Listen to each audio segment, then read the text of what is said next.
My name is Betty, and I'm 72 years old. I've lived in Asheville, North Carolina for 48 years, in a beautiful craftsman home nestled in the Mount Ford Historic District that my late husband Robert and I bought in 1976 when we were young and full of dreams. That house wasn't just a building.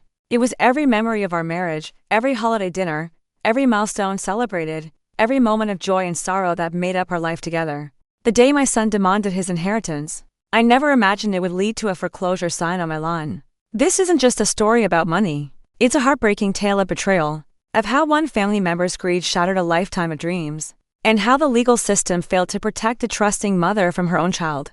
Prepare to be stunned by the emotional and legal twists that led to this devastating outcome.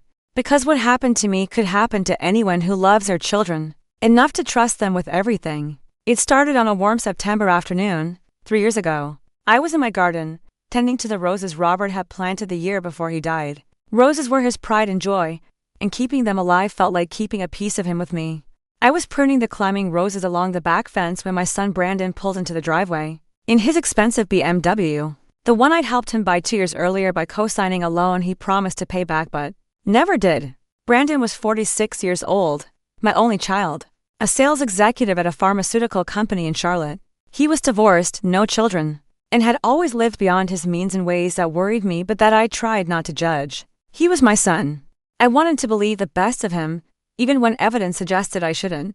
"Mom, we need to talk," he said, walking into the backyard without the usual pleasantries, without asking about my day or commenting on the garden. His face was serious, tight with tension. "What's wrong?" I asked, pulling off my gardening gloves, immediately concerned. "Are you okay? Is something wrong with your health?" "I'm fine. Physically. But Mom, I'm in a situation and I need your help." We sat on the back porch, the same porch where Robert and I had spent countless evenings watching the sunset over the blue ridge mountains. Brandon didn't ease into the conversation. He launched directly into what he'd come to say. "I need money. A lot of money. And I need it now." "How much are we talking about?" $200,000. I actually gasped. $200,000 was more money than I'd ever had at one time. More than seemed possible to just produce on demand. "Brandon, I don't have that kind of money." "You know I don't. I live on your father's pension and my Social Security. I have some savings, but nothing like that amount." "But you have the house." The way he said it made my stomach drop. "What do you mean?" "The house is worth at least $400,000, probably more given the Asheville market. It's paid off. You have equity. You could take out a home equity loan, or better yet, you could give me my inheritance early." "Your inheritance?" "Yeah. I'm your only child. When you die, I inherit everything anyway, right? The house, your savings, everything. So why wait? Why make me wait until you're gone when I need the money now?" The casual way he talked about my death, about inheriting my home, made me feel cold despite the warm September air. "Brandon, I'm 72. I could live another 20 years, God willing. The house isn't yours yet. It's mine. It's where I live. I know that. But Mom, listen to me. I'm in serious trouble. I made some investments that didn't pan out. I owe people money. Serious people. If I don't come up with $200,000 in the next 60 days, I could lose everything. My condo, my car, possibly even my job if this gets out." "What kind of investments?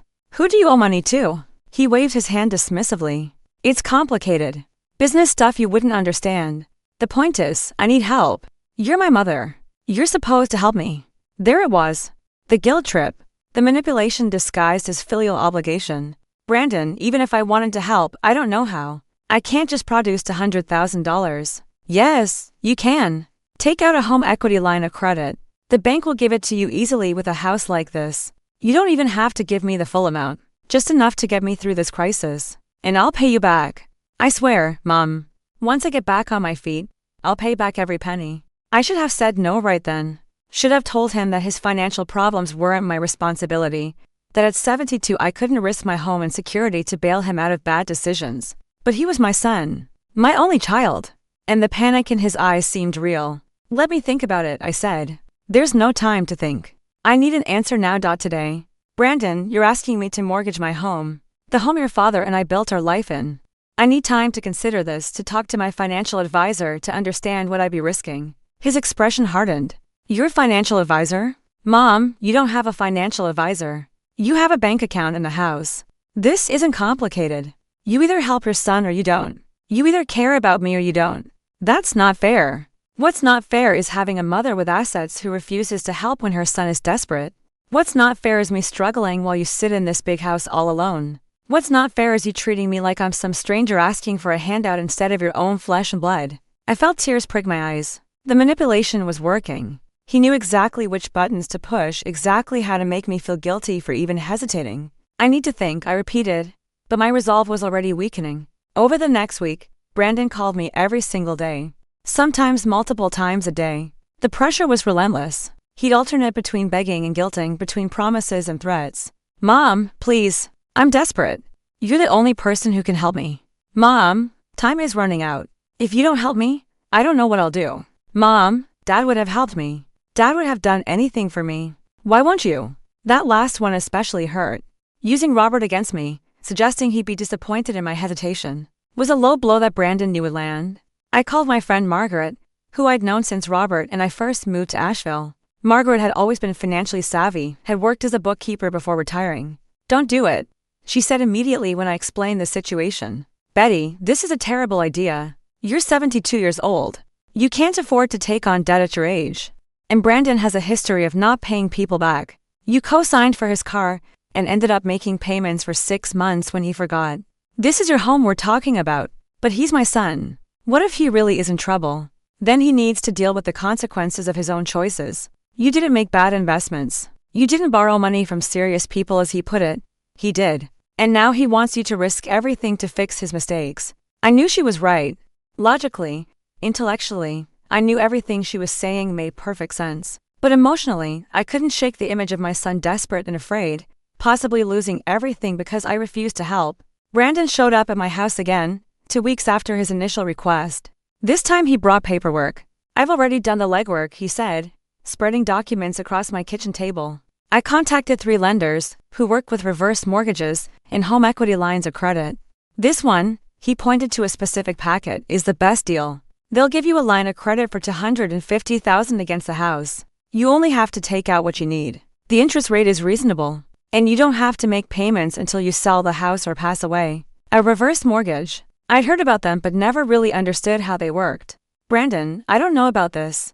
Mom, it's perfect. You get to stay in the house. You don't have to make monthly payments. And I get the help I desperately need. Then, when you eventually pass away many years from now, the house gets sold and the loan gets paid off from the proceeds. It's literally a win-win.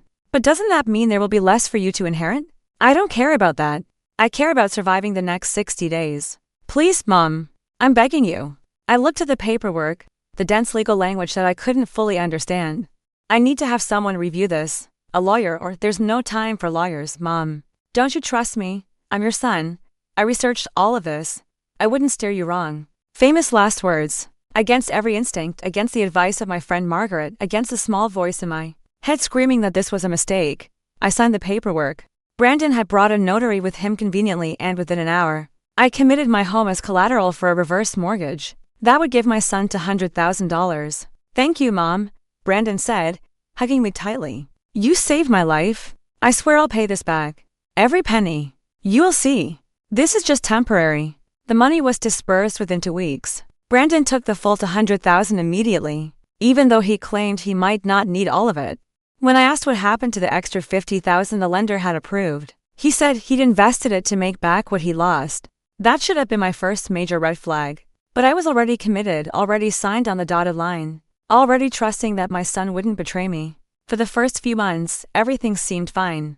Brandon called regularly, updated me on his recovery plan, assured me that everything was working out exactly as he predicted. He sent me flowers on my birthday, took me to dinner for Thanksgiving, acted like the loving, attentive son I'd always hoped he'd be. But by month 4, the calls became less frequent. The updates stopped. When I'd ask about his financial situation, about his plans to start paying back the loan, he'd get vague and defensive. Mom, these things take time. I'm working on it. Can you please stop nagging me about money? Nagging. I was nagging by asking about the $200,000 I'd borrowed against my home to save him. By month 6, I started receiving notices from the reverse mortgage company. Thick envelopes with official letterhead that made my hands shake when I opened them. The documents explained something that Brandon had failed to mention, or that I'd failed to understand in my rush to help him.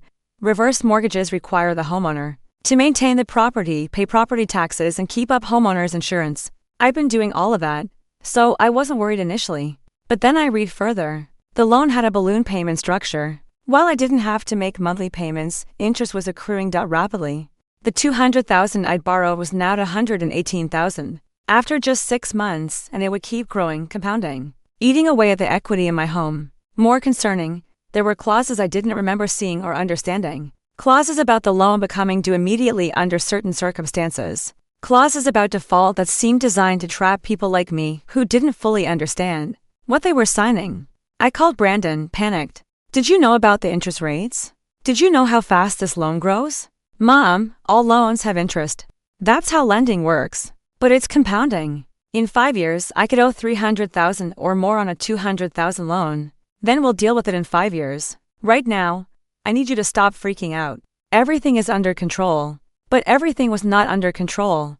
I started losing sleep, lying awake at night doing math in my head, trying to figure out how much equity I'd have left in my home if I lived another 10, 15, 20 years, trying to understand what I'd actually signed and what it meant for my future. I made an appointment with a lawyer, something I should have done before signing anything. Her name was Patricia Morris and she specialized in elder law. When I showed her my reverse mortgage documents, her expression grew increasingly grim. Mrs. Patterson, do you understand what you've signed? I thought I did. My son said I could stay in the house, that I didn't have to make payments, that it would be paid off when I died. That's technically true, but it's not the whole story. This reverse mortgage has a variable interest rate that's currently at 8%. That interest compounds monthly. Furthermore, there are numerous triggers that could make this loan immediately due and payable.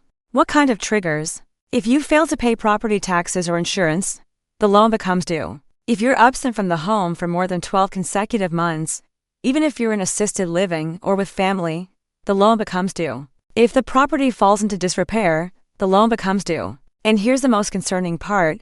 The lender has extremely broad discretion to determine what constitutes disrepair. My mouth had gone dry. So if I can't pay it back, they foreclose. They take the house, sell it, pay themselves back with interest, and you get whatever's left, if anything. But I'm 72. I'm on a fixed income. How would I ever pay back $100,000 plus interest? Exactly. Mrs. Patterson, reverse mortgages can be useful financial tools in very specific circumstances, but they're also incredibly risky, especially for someone in your situation. Did you have independent legal counsel review this before you signed? No. My son brought the paperwork in a notary. He said there was no time. Patricia's expression softened with sympathy. I'm very sorry, but you've been taken advantage of. Your son essentially used your home as an ATM machine, and now you're left holding a debt that will only grow larger while you're alive. If you live another 15 years, which I hope you do, you could owe $400,000 or $500,000 on a house currently worth maybe $400,000. The room spun. I gripped the arms of my chair. What can I do? Legally? Not much at this point. You signed the agreement. It's binding. You could potentially sue your son for misrepresentation or elder financial abuse, but that's expensive, time-consuming, and you'd need to prove he intentionally misled you, which is difficult when family members are involved. So I'm stuck. Unless you can pay off the loan, yes? Do you have other assets? Savings? Investments? I have about $40,000 in savings. My husband's life insurance. That's all. That's not enough. I'm sorry, Mrs. Patterson. The best advice I can give you is to be meticulous about maintaining the property and paying your taxes and insurance. Don't give them any reason to call the loan due. And pray that the housing market in Asheville stays strong so that when the loan eventually comes due, either through your passing or some other trigger, there's enough equity left to give you or your estate something. I left her office feeling like I'd been physically beaten. My son had done this to me. My own child had trapped me in a financial nightmare that I might never escape. If you're watching this on Lindsay Stories, I need you to understand something. Elder financial abuse isn't always strangers or scammers. Sometimes it's the people you love most, the people you trust completely, the people who know exactly how to manipulate your love and your fear to get what they want. Drop a comment and tell me if you or someone you know has experienced this. Share the story so other people don't make the same mistake I did. Because what happened next only got worse. Subscribe to Lindsay Stories if you haven't already because you need to hear how this ends. I confronted Brandon 2 days after meeting with the lawyer. I drove to Charlotte, showed up at his condo unannounced and demanded we talk. You lied to me, I said. Standing in his expensive living room with its new furniture and large flat-screen TV. Purchases he clearly made with my money. You didn't tell me how the reverse mortgage really worked. You didn't tell me about the compounding interest or all the ways the loan could become due immediately. I didn't lie. I told you everything you needed to know. You said I didn't have to make payments. And you don't. You're living in the house payment-free, aren't you? But the debt is growing. Every month I owe more and more. He shrugged, actually shrugged, like my panic and distress were inconvenient irritations. Mom, that's how reverse mortgages work. Everyone knows that. I didn't know that. You rushed me through the signing. You brought a notary before I could have a lawyer review it. You manipulated me. I didn't manipulate you. I asked for help and you agreed to help. That's not manipulation. That's family. Where's the money, Brandon? What did you do with $200,000? I told you. I paid off debts. I made investments. Show me. Prove to me that the money went where you said it did. His face hardened. I don't have to prove anything to you. It's my money now. You gave it to me. I borrowed it against my house to save you. And I appreciate that. But what's done is done. I don't know why you're being so dramatic about this. You're still living in the house, aren't you? Nothing has actually changed for you. Everything has changed. I'm 72 years old and I owe hundreds of thousands of dollars that keep growing. Then you should have thought about that before you signed. Nobody forced you, Mom. You made a choice. I stared at my son, the stranger wearing my child's face, and realized with horrifying clarity that he didn't care. He gotten what he wanted. My fear, my security, my future, none of it mattered to him as long as he gotten his money. I want you to pay it back, I said quietly. The loan. I want you to pay it off. He laughed. Actually laughed. With what money? I told you I was in financial trouble. That's why I needed your help in the first place. You're living in a luxury condo. You drive a BMW. You have a 70-inch TV and furniture that looks brand new. I have to maintain appearances for my job.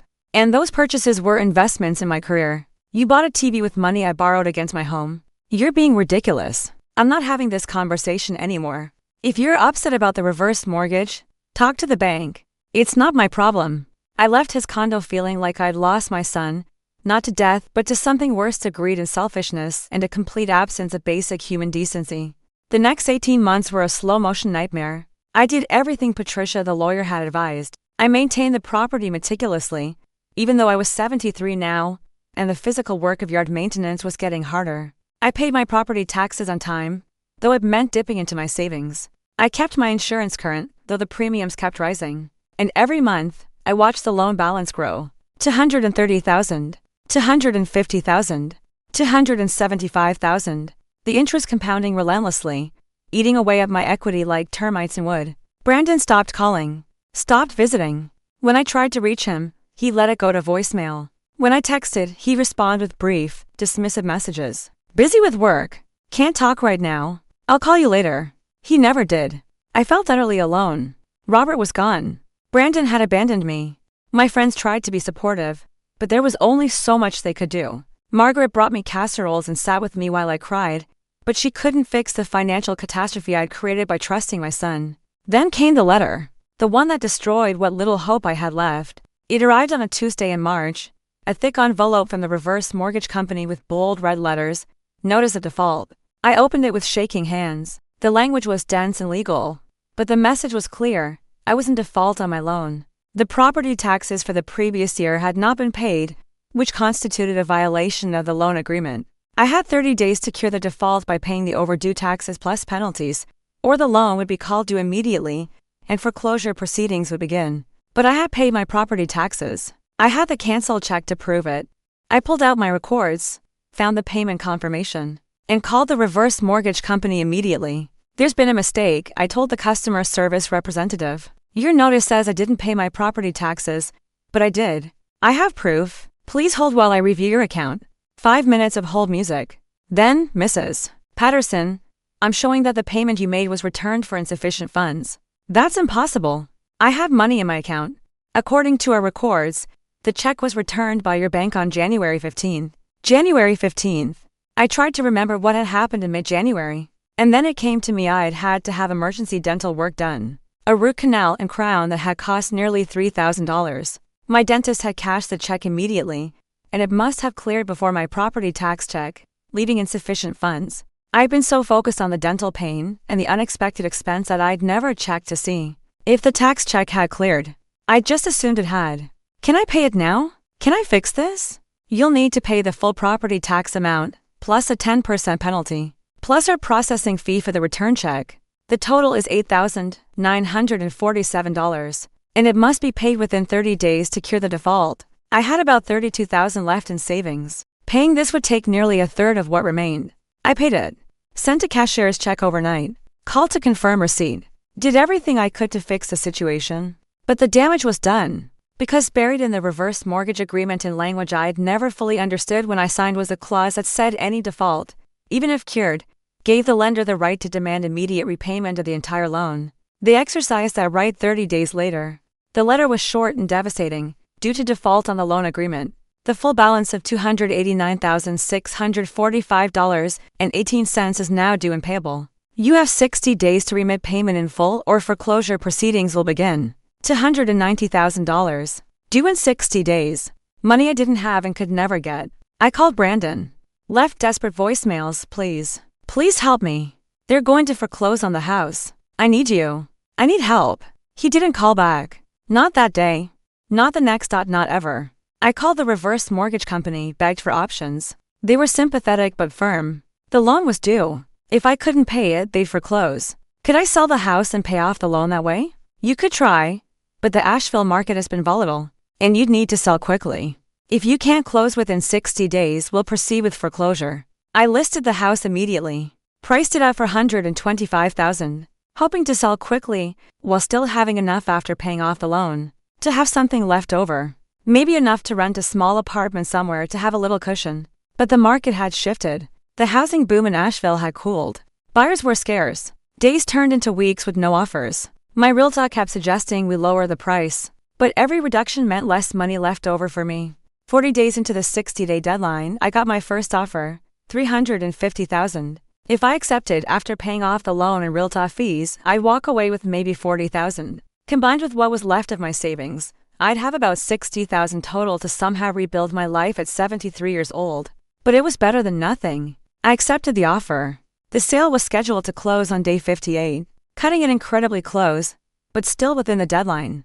I started packing, sorting through 48 years of memories, deciding what to keep and what to discard when you're downsizing from a 3-bedroom house to whatever small apartment you can afford. Then, on day 55, the buyer's financing fell through. The deal collapsed. The deadline was 3 days away, and I had no sale. The foreclosure notice arrived on day 61. The house was no longer mine. I had 90 days to vacate or I'd be forcibly removed. I sat in my living room, the room where Robert and I had celebrated every Christmas morning, where we'd hosted countless dinner parties, where we'd lived our entire adult lives, and I sobbed. Great, wrenching sobs that hurt my chest and left me gasping for air. My son had done this to me. My own child had destroyed me financially and then abandoned me to face the consequences alone. The foreclosure process moved with brutal efficiency. The house was sold at auction for $375,000. After paying off the loan, the fees, the penalties, the costs, I received a check for $42,000. That's what was left of my inheritance of Robert's legacy of 48 years of building a life. $42,000 and the contents of a 3-bedroom house that I had to fit into a 1-bedroom apartment. I moved into a senior living apartment in a less desirable part of Asheville. It was clean and safe, but it wasn't home. It would never be home. My neighbors were kind. The staff was helpful.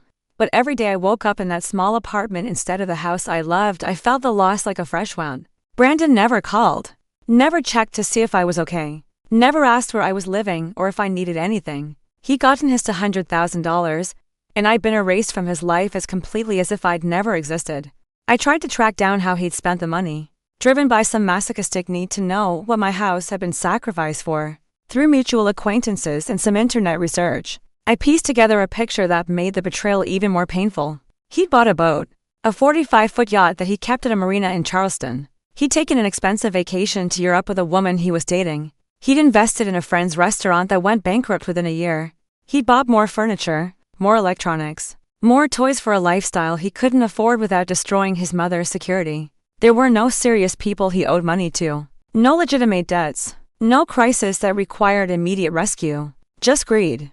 Just entitlement. Just a man who wanted things and didn't care who he hurt to get them. The legal options were limited and expensive. I consulted with 3 different attorneys about suing Brandon for elder financial abuse or fraud. They all said the same thing: yes, I had a case. But it would cost tens of thousands in legal fees, take years to resolve, and there was no guarantee I'd win, or that I'd recover anything even if I did. I had $42,000. I couldn't risk half of it on a legal battle that might leave me with nothing. So I did nothing. I lived with the consequences of trusting my son. I adjusted to life in a small apartment on a fixed income that barely covered my expenses. I sold most of my furniture, my mother's china, Robert's tools, anything of value to create a small emergency fund. And I told my story. To anyone who would listen. To friends, to people at the senior center, to advocacy groups that work on elder financial abuse. I wanted people to know what had happened to me so maybe, just maybe, someone else wouldn't make the same mistake. That's how I ended up here, sharing this story with you on Lindsay Stories. Because of my pain and loss can prevent even one person from being exploited by their own family. Then maybe it means something. Here's what I learned. What I wish I'd known before I signed those papers. First, never make major financial decisions under pressure. If someone tells you there's no time to consult a lawyer or financial advisor, that's a red flag. Legitimate opportunities don't require you to sign away your security without understanding what you're doing. Second, reverse mortgages are incredibly complex financial instruments that should only be considered after extensive independent legal and financial advice. They're not inherently evil, but they're dangerous in the wrong circumstances or when entered into without full understanding. Third, family relationships don't entitle anyone to your assets while you're still alive.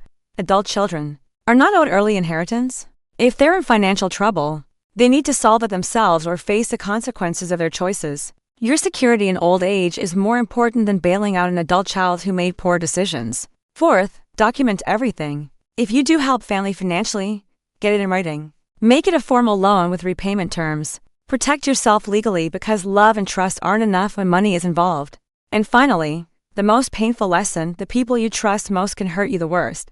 Not because they're strangers who don't care, but because they know exactly how much you love them and exactly how to use that love against you. I'm 73 now. I live alone in a one-bedroom apartment with a fraction of the possessions I accumulated over a lifetime. I eat simple meals because my budget is tight.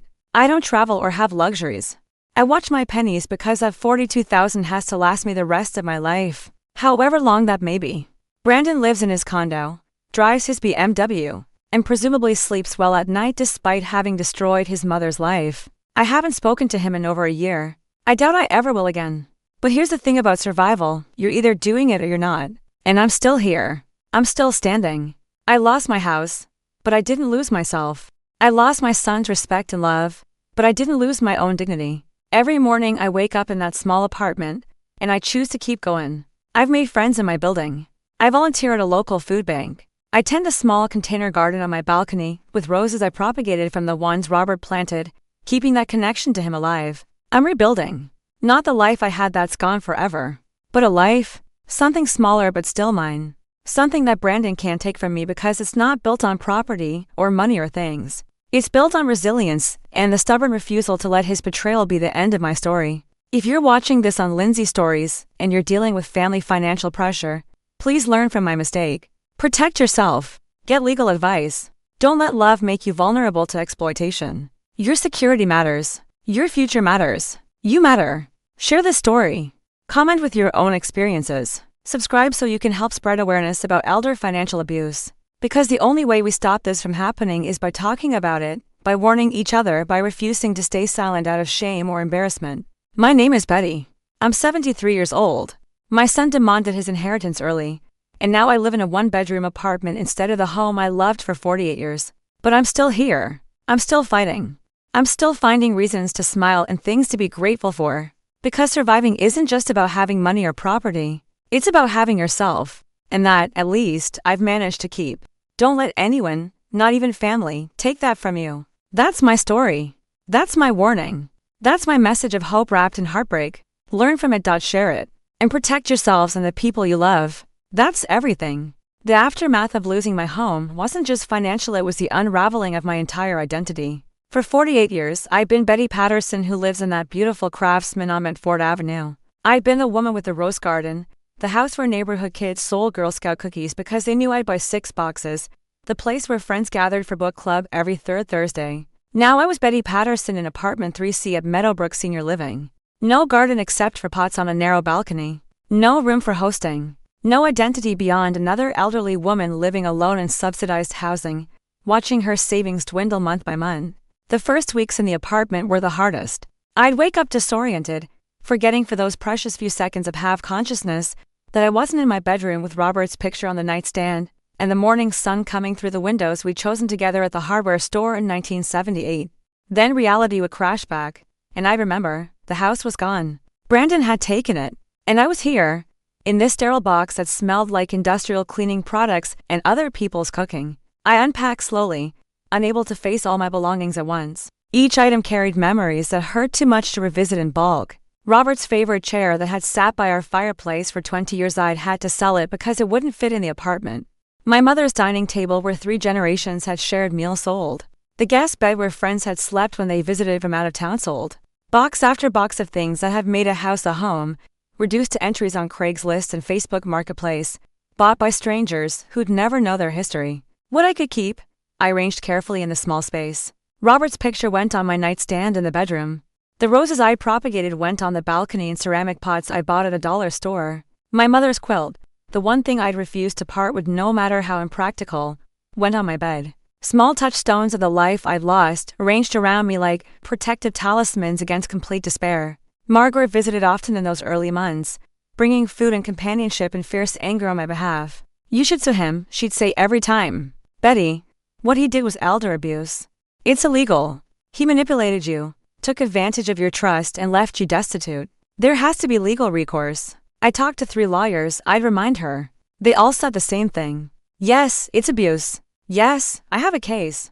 But it would cost a fortune to prosecute, take years to resolve, and even if I won, Brandon doesn't have assets I could claim. He'd probably declare bankruptcy, and I'd be left with legal bills and nothing else. So he just gets away with it, yes. He gets away with it, the injustice of it burned. I'd lie awake at night, my mind churning through scenarios where Brandon faced consequences, where the legal system protected vulnerable elderly people from their own children, where there was some recourse beyond financial ruin and heartbreak. But those scenarios existed, only in my imagination. In the real world, my son was living his life, posting photos on Facebook of dinners at expensive restaurants and weekends on his boat, while I counted pennies to make sure I could afford groceries and medication. I stopped looking at his social media after a few months. The pain was too sharp, seeing him happy and comfortable, knowing that happiness was built on my suffering. But I couldn't completely disconnect from knowledge of his life. Mutual friends would occasionally mention him, not knowing the full story, not understanding why I'd flinch when his name came up. I saw Brandon last week at that new steakhouse downtown. My neighbor from the old neighborhood said during a chance encounter at the grocery store. He was with a beautiful woman, looked very happy. Such a nice young man, nice. The word felt like broken glass in my chest. I joined a support group for victims of financial elder abuse. It met every Tuesday evening at a community center, facilitated by a social worker named Donna who specialized in elder advocacy. The first time I attended, I sat in the back, not sure I belonged, not sure I could speak about what had happened without breaking down completely. There were 8 other people there that night, 7 women and 1 man, ages ranging from 60s to 80s. Each of them had a story that echoed mine in painful ways. Martha, 79, whose daughter had taken power of attorney while Martha was recovering from surgery, and emptied her bank accounts. $63,000 gone in 2 weeks, spent on the daughter's credit card debt and a new car. Ronald, 81, whose son had convinced him to add his name to the deed of Ronald's house for estate planning purposes and then forced a sale, pocketing half the proceeds and leaving Ronald scrambling to find affordable housing. Susan, 68, whose nephew had moved in temporarily to help with yard work and ended up stealing her identity, taking out credit cards in her name, and leaving her with $90,000 in debt she didn't create. Story after story of betrayal by family, sons and daughters, nieces and nephews, even grandchildren exploiting the trust and love of their elders for financial gain. Each story slightly different in details, but identical in the devastating impact. When it was my turn to share, I told my story in a voice that barely rose above a whisper. The shame was still so heavy, the feeling that I should have known better, should have protected myself, should have seen through Brandon's manipulation. "It's not your fault," Donna said gently when I finished. "Family financial abuse works because it exploits love and trust. These are people we're predisposed to believe, to help, to protect. The perpetrators use those instincts against us. You did what any loving mother would do, you tried to help your child. He exploited that. The fault is entirely his." Intellectually, I understood what she was saying, but emotionally, the shame persisted. How could I have been so stupid, so naive, so blindly trusting? Through the support group, I learned about resources I hadn't known existed. Adult protective services, which could investigate elder abuse cases. Legal aid societies that sometimes took on elder financial abuse cases pro bono. State agencies that tracked these crimes and could potentially bring charges even when victims couldn't afford private attorneys. I reported what happened to adult protective services. A caseworker named Jim came to my apartment, took a detailed statement, reviewed the documents I'd saved. He was kind and professional, and I allowed myself to hope that maybe, finally, someone with authority would hold Brandon accountable. 2 months later, Jim called with the results of his investigation. Mrs. Patterson, I'm sorry. We've reviewed the case thoroughly, and while we agree that you were taken advantage of, we can't proceed with criminal charges. The document you signed gave Brandon legal access to the funds. The reverse mortgage, while inadvisable and clearly against your best interests, was technically legal. Your son didn't forge anything or commit obvious fraud. He manipulated you, yes, but manipulation alone isn't sufficient for criminal prosecution. So there's nothing you can do. We flagged him in our system. If there are future complaints about him exploiting elderly individuals, this will create a pattern that could support prosecution. But for your specific case, I'm sorry. There's no legal remedy. We can pursue another dead end, another confirmation that Brandon would face no consequences. I wanted to hate him, part of me did. But another part, the part that remembered him as a little boy who'd curl up in my lap to read stories, who'd run to show me every butterfly he caught, who'd hug me so tight the day Robert died, and whispered that we'd be okay, that part couldn't quite transform love into pure hatred. Instead, I felt grief. Grief for the son I thought I had. Grief for the relationship I believed was real. Grief for the future I'd imagined where my child would care for me in my old age, instead of exploiting and abandoning me. The financial reality of my new life was stark and unforgiving. After paying rent, utilities, and insurance, I had about $800 a month left from my Social Security and Robert's pension. $800 to cover food, medication, transportation, clothing, and any unexpected expenses that arose. I became obsessed with budgets, tracking every penny in a notebook I kept by my bed. Coffee creamer, $3.49, generic pain reliever, $6.99, bus fare to the doctor, $4. The small expenses that I'd never thought twice about in my old life now required careful consideration and planning. I learned to shop strategically, waiting for sales, using coupons, buying generic brands. I learned which day the grocery store marked down their produce and meat, getting there early to find the best options before they were picked over. I learned to skip meals sometimes to make the food budget stretch, telling myself I was fasting for health reasons rather than admitting I simply couldn't afford 3 meals a day. The medication was particularly challenging. I took prescriptions for high blood pressure, cholesterol, and arthritis. Even with insurance, the co-pays added up. $75 a month for pills that kept me alive. Pills I sometimes had to choose between in food or heat. I tried part-time work, thinking maybe I could supplement my income, give myself a little breathing room. But at 73, with no recent work history and limited physical stamina, jobs were scarce. I applied to be a greeter at the local big box store. They didn't call back. I tried to sell baked goods at the farmer's market. The vendor fee ate up any profits. I offered tutoring services, got no responses. The volunteer work at the food bank became a dark irony. I'd started volunteering because I wanted to feel useful, to give back. Now I was considering becoming a client instead of a volunteer, taking food instead of distributing it.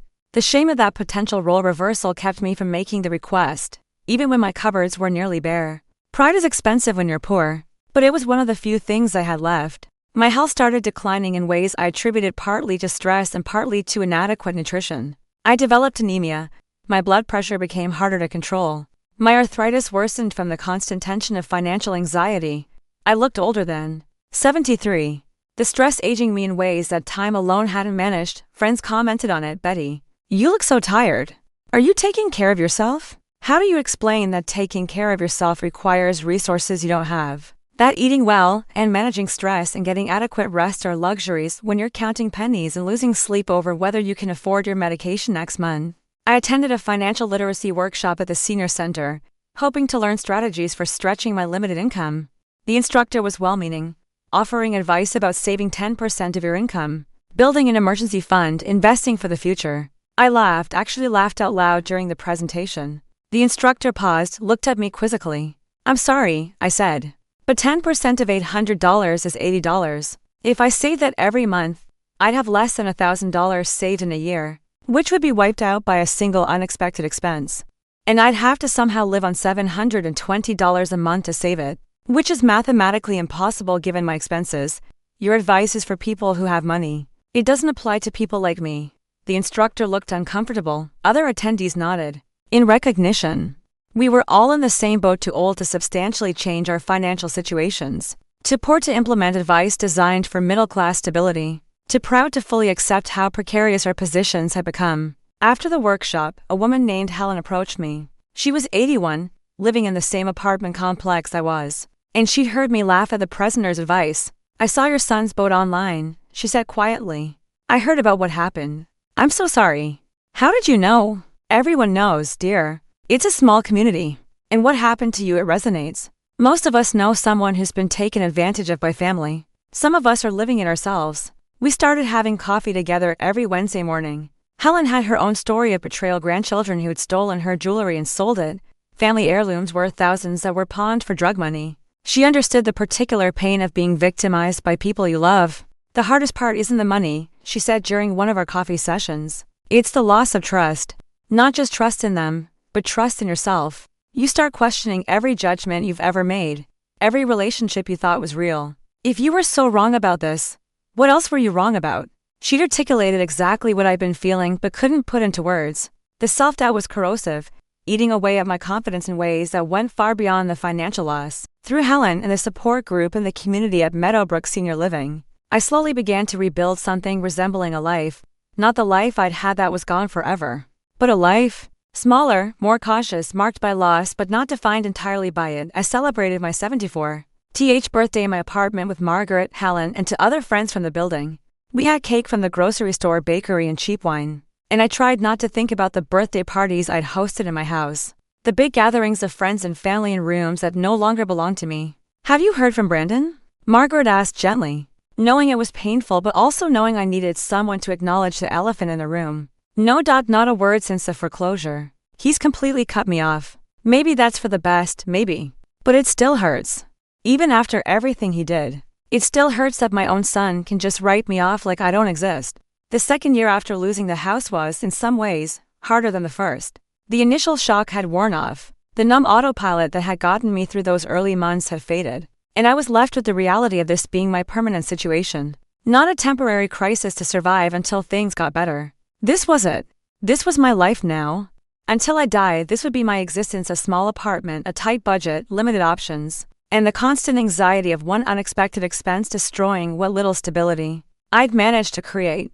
I had nightmares about medical emergencies, about needing care I couldn't afford, about ending up in a state-run nursing facility where I'd heard horror stories about neglect and abuse. The $42,000 in savings that had seemed like a reasonable cushion when I first moved to the apartment was now down to $31,000. I was spending down my emergency fund just to survive, and I could do the math on how long it would last at this rate. Maybe 6 more years. 7 if I was incredibly careful and nothing major went wrong. What happened when it ran out? What happened when I was 80 years old with no savings, no home, just a modest fixed income that barely covered basic expenses? I didn't have answers to those questions, and the not knowing was almost worse than any specific outcome I could imagine. The legal system's complete failure to protect me or provide any recourse for what had been done to me was a wound that never fully healed. I believed in justice, in the idea that there were laws and systems to protect vulnerable people from exploitation. I learned that those protections were largely theoretical, ineffective against family members who understood exactly how to manipulate without technically breaking laws. Brandon had committed no crime by pressuring me to sign documents that were legal, even if they were unwise. He committed no crime by taking money I'd given him, even if the giving was coerced through manipulation and lies. He committed no crime by abandoning me to deal with consequences he created, even though that abandonment demonstrated a moral bankruptcy. That should have warranted some kind of accountability. The system was designed to protect property and contracts, not people, and I'd fallen through every crack in that system. I started writing letters to legislators, to advocacy organizations, to anyone I thought might listen, sharing my story, advocating for stronger protections for elderly people against financial abuse by family members, making the case that the legal system needed reform to recognize that manipulation and coercion could happen without obvious fraud. That vulnerability and trust were factors that should be considered when evaluating these cases. Most of my letters went unanswered. A few generated form responses thanking me for my input. One state representative actually met with me, listened to my story, expressed sympathy, and promised to look into it. Nothing ever came of that promise. But I kept writing, kept sharing my story, kept trying to turn my pain into something that might protect others. Because if I couldn't get justice for myself, maybe I could help create a system where future victims had better options than I'd had. The advocacy work gave me purpose when I desperately needed it. It made the suffering mean something beyond just my personal tragedy. Every letter I sent, every person I talked to, every presentation I gave at senior centers warning people about the dangers of reverse mortgages and family financial manipulation, it was me fighting back in the only way left to me. Brandon never knew about any of this. He blocked me on social media, changed his phone number, made himself completely unreachable. For all I knew, he told people I was dead, erasing me from his life as completely as I'd been erased from the house I lost. But occasionally, through friends of friends, I'd hear fragments of his life. He'd bought a new car. He'd gotten engaged to the woman he'd been dating. He was doing well at work, had gotten promoted, was thriving in all the ways that should have been impossible for someone who'd committed such a cruel betrayal. The universe, it seemed, didn't care about karma or justice or fairness. Bad people prospered. Good people suffered. And there was no cosmic balance that evened things out. I had to make peace with that. Had to accept that Brandon would never face consequences, that I'd never get an apology or acknowledgement of wrongdoing, that the rest of my life would be lived in the shadow of what he'd done to me. Some days I managed that acceptance. Other days the anger and grief overwhelmed me, and I'd sit in my small apartment surrounded by the fragments of my former life, and cry for everything I'd lost. But I kept going. Got up every morning, made my coffee in the cheap coffee maker I'd bought at a thrift store, tended my roses on the balcony, found small joys where I could. A good book from the library, a sunrise that painted my living room in shades of gold, a conversation with Helen that made me laugh despite everything. Resilience isn't dramatic or inspiring. It's just the grinding, unglamorous work of continuing to exist when you'd rather give up. It's getting up every morning and facing another day of limitations and loss. It's finding ways to survive that don't break you completely. I became an expert in survival. I learned every program and resource available to low-income seniors in Asheville. I learned which churches gave out food boxes and which community centers offered free meals. I learned how to negotiate medical bills and find pharmaceutical assistance programs. I learned to repair my own clothes because replacing them wasn't an option. Pride fell away when necessity demanded it. I accepted help when it was offered. I stopped pretending I was fine when people asked. I let my vulnerability show because hiding it required energy I didn't have. And slowly, painfully, I built something that resembled peace. Not happiness, I wasn't sure I'd ever be truly happy again. But peace, acceptance of what was, appreciation for what remained, understanding that loss didn't have to destroy me completely if I didn't let it. On my 75th birthday, 3 years after losing the house, I stood on my balcony with a cup of coffee and looked at the roses I kept alive through 3 harsh winters and 3 scorching summers in pots that were too small and conditions that weren't ideal. They were blooming, not as abundantly as they had in my garden, not as perfect as Robert had kept them, but they were alive, still growing, still creating beauty despite being transplanted from everything they'd known. I was like those roses, surviving in conditions that weren't ideal, in a space too small, with resources too limited, but still here, still blooming in whatever small ways I could manage. That had to be enough, because it was all I had, and it was more than Brandon had taken from me. He'd taken my house, my savings, my trust, my sense of security, but he hadn't taken my capacity to continue, to find meaning, to create beauty from pain. That was mine, and it always would be. My name is Betty. I'm 75 years old.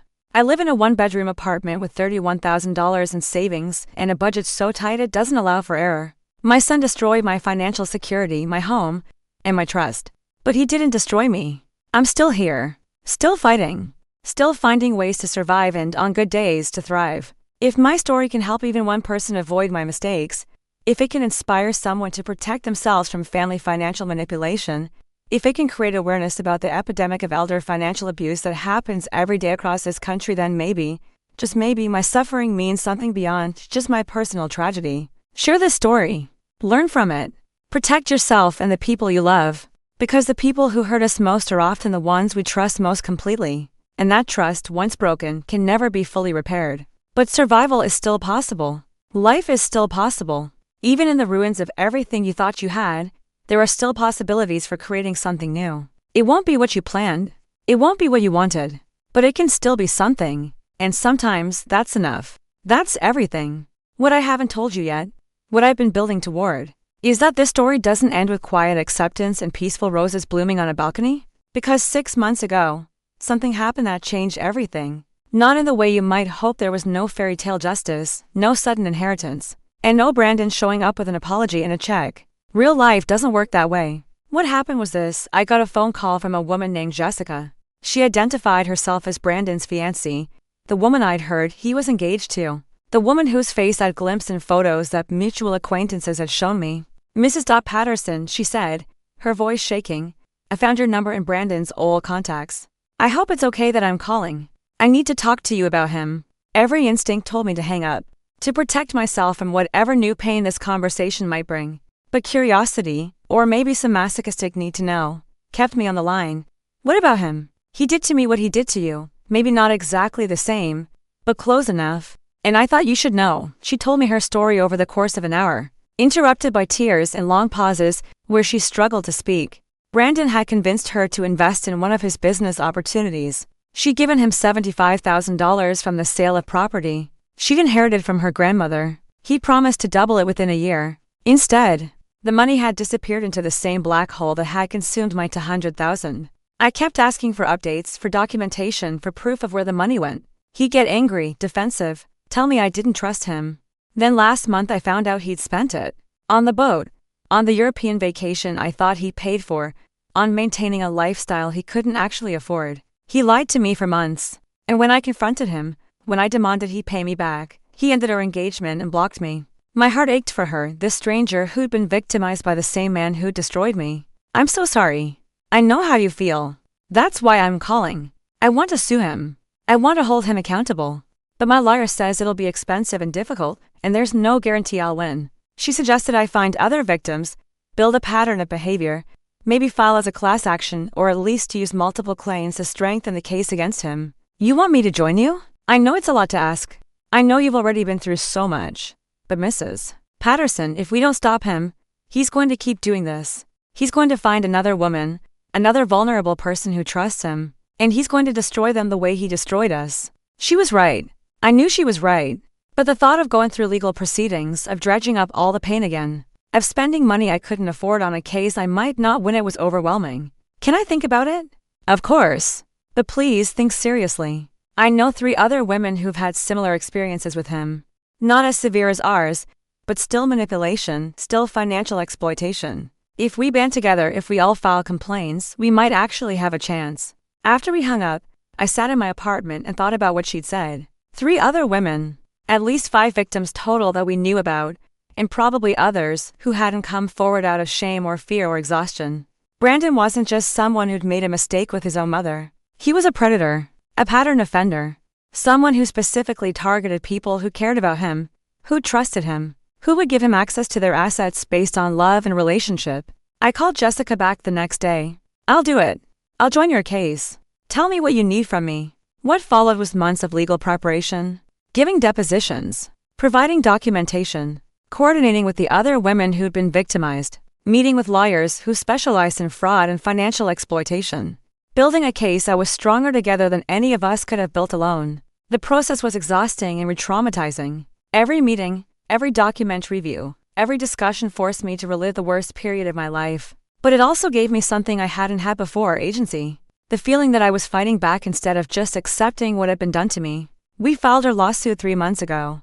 Civil fraud, elder financial abuse, breach of fiduciary duty, unjust enrichment, legal terms that translated to: Brandon systematically exploited people who trusted him, and he needed to be held accountable. His response was predictable. His lawyer filed motions to dismiss, argued that all the transactions were voluntary, that we'd given him money willingly, and now regretted it. That our case was about buyer's remorse, not actual fraud. But we had documentation. We had patterns. We had 5 women telling similar stories of manipulation, pressure, false promises, and abandonment. We had evidence of Brandon lying about where the money went, about his financial situation, about his intentions. The judge denied the motion to dismiss. The case would proceed to trial. I'm not naive enough to think we'll definitely win. Legal proceedings are unpredictable, and Brandon has a good lawyer. But we have a chance. A real, legitimate chance at some form of justice that didn't exist when I was fighting alone. More importantly, we've created a record. Even if we don't win, even if Brandon somehow escapes financial consequences, there's now a legal document trail showing exactly what he's done. Future victims who research him will find these filings. Future women he tries to manipulate will have warning signs they can discover. We've broken the silence that allowed him to keep victimizing people. And that, regardless of the trial's outcome, matters. Jessica and I have become unlikely friends through this process. She's 51, works as a teacher, never imagined she'd be spending her evenings meeting with lawyers about elder financial abuse. But she's fierce in her determination to make Brandon pay, and that fierceness has reignited something in me that I thought was extinguished. The other women in our case have similar stories. Different details, different amounts of money, but the same core experience of being manipulated by someone they cared about. We meet monthly now, partly for legal strategy and partly for support. Sharing our stories with people who truly understand has been healing in ways I didn't anticipate. Margaret says I seem different, lighter somehow despite the stress of the lawsuit. You have purpose again, she observed during one of our coffee dates. You're not just surviving anymore. You're fighting. She's right.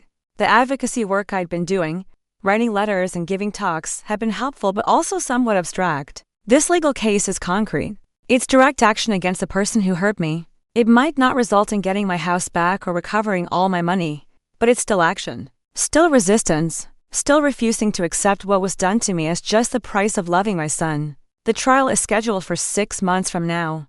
The waiting is hard, the uncertainty nerve-wracking. My lawyer has been honest about our chances. She thinks we have a good case, but Brandon's defense is competent and juries are unpredictable when family relationships are involved. People have a hard time believing that children intentionally exploit their parents, she explained. They want to believe the best of people, especially in family contexts. We'll need to overcome that bias with clear evidence and compelling testimony. I've been practicing my testimony, working with a lawyer on how to present my story in court, how to stay calm and credible while describing the worst experience of my life, how to make a jury understand the betrayal without seeming bitter or vindictive. It's not easy. Some days I'm confident, ready to face Brandon in court and tell the truth about what he did. Other days I'm terrified, convinced I'll fall apart on the stand, that I'll somehow make things worse instead of better. But I'm going to do it, because I have to. Not just for me, but for the other women Brandon hurt, for the future victims we might prevent, for every elderly person who's been exploited by family and told there's no recourse, no justice, no way to fight back. I'm showing myself that fighting back is possible. Even when you're 75 and living in a one-bedroom apartment on a tight budget. Even when the system has failed you. Even when everyone tells you it's too expensive, too difficult, too unlikely to succeed. You can still fight. You can still resist. You can still refuse to let the people who hurt you in without consequence. The outcome of this trial won't define me. Whether we win or lose, whether Brandon pays or doesn't, I've already reclaimed something important, my voice, my agency, my refusal to be silently victimized. And that's worth more than any judgment we might win. If you're watching this on Lindsay Stories, I want you to know that this isn't just my story anymore. It's Jessica's story. It's the story of 3 other women who found the courage to come forward. It's the story of countless elderly people who've been financially exploited by family members and told there's nothing they can do. But there is something you can do. You can speak up. You can seek help. You can find others who've had similar experiences and band together. You can refuse to accept that betrayal by family members is somehow less serious or less actionable than betrayal by strangers. The legal system may be imperfect. The process may be slow and expensive and uncertain. But silence is worse. Accepting what was done to you is worse. Living with the weight of knowing your exploiter faced no consequences is worse. So fight. However you can. Wherever you are. Whatever resources you have, fight. Share this story. Comment with your own experiences or the experiences of people you know. Subscribe to Lindsay Stories so you can follow what happens with our case. Because awareness matters. Solidarity matters. Breaking the silence matters. My name is Betty. I'm 75 years old. My son destroyed my life. But I'm not done with my life yet. I'm fighting back. And regardless of what happens in court, that fighting back has already changed me. Given me back pieces of myself I thought were lost forever. That's the real inheritance, not money or property, but the understanding that you're never too old, never too broken, never too damaged to stand up for yourself, to demand justice, to refuse to be silent. Whatever happens next, I'll face it knowing I did everything I could. That I didn't just accept what was done to me. That I fought until I couldn't fight anymore. And maybe, just maybe, that will be enough. Thank you for listening. Thank you for witnessing. Thank you for being part of the community that makes fighting back possible. This is my story. This is my stand. This is my refusal to go quietly into the defeat my son intended for me. And it's not over yet. That's everything. Update as I'm recording this. There's been a development. Brandon's lawyer contacted our legal team with a settlement offer. He's willing to pay back $75,000 total, split between all 5 of us, in exchange for dropping the lawsuit and signing non-disclosure agreements. $15,000. That's what he thinks my destroyed life is worth. Less than 10% of what he took from me, with strings attached that would silence me from ever speaking about what he did. Jessica called me immediately when the offer came through. What do you think? Should we take it? I didn't need to think about my answer. No, absolutely not. This isn't about money anymore.